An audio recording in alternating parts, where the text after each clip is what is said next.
Je voudrais revenir sur ce qui a été décidé à Bruxelles. C'est extrêmement clair pour résumer. Vous savez que l'Union européenne et la Grande-Bretagne ont conclu un accord de sortie de l'Union européenne. Mais Theresa May n'arrive pas à faire avaliser cet accord par les députés britanniques. Donc, l'Union européenne a donné 6 mois de plus à Theresa May pour faire valider cet accord. Si elle fait valider l'accord, si elle obtient l'accord des députés britanniques avant les élections européennes, les Anglais quitteront l'Union européenne et ne voteront pas le 23. C'est 23 pour eux.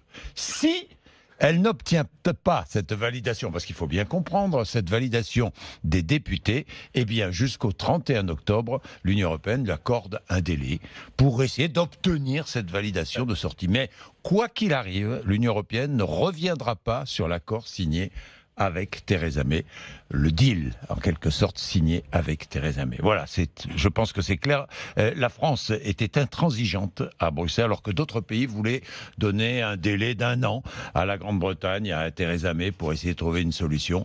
La France a dit non, c'est 6 mois et pas un jour de plus. Donc 6 mois, c'est le 31 octobre, il est 6h10, vous avez compris, très bien. Il est 6h10, parce qu'avec ce Brexit, il faut quand même... C'est clair, mais on a déjà vu plus limpide. Hein, oui. Non, mais avec ce Brexit, il faut quand même comprendre. Les Anglais, je ne pensais pas les Anglais aussi compliqués qu'ils le sont. Bon, enfin, allez, 6h10.